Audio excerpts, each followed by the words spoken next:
Hey, I'm Rob. Welcome to Reframe.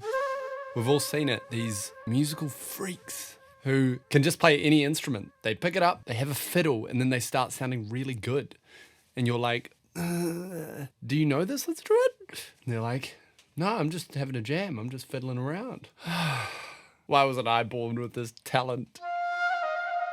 The main challenge with picking up a new instrument and then playing well on it is being able to play a variety of notes with a variety of articulations. Because playing different notes on certain instruments can be really hard, like intonating on a violin without frets. But there are certain musical elements that you can be aware of that will allow you to sound pretty good on a new instrument without necessarily having to train your articulations or note choice. And the trick is turn this instrument into a drum. The big thing is being able to play at least one note. You can play one note in a lot of interesting ways. It's more about how you play the one note than the note itself. With this note, we need to play with impeccable timing. If our timing and our rhythm is on, that note's gonna sound great. If you've done metronome practice or you've played with lots of drummers and you play that one note, bum, bum, bum, bum, bum, bum, with groove, the person listening will go, they must have played this before.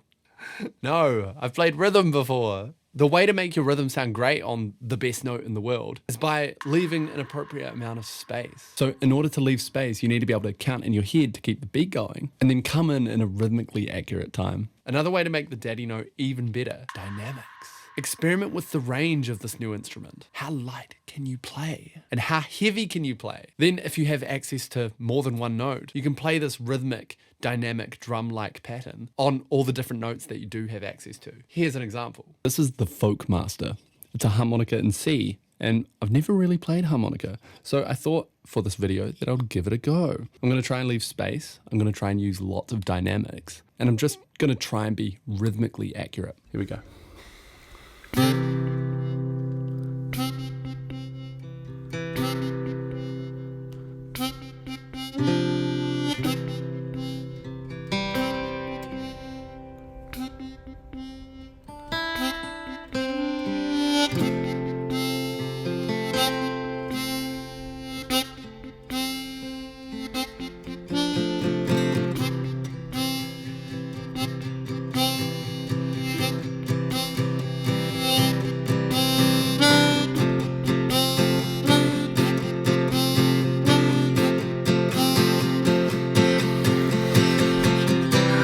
That's all I got on me.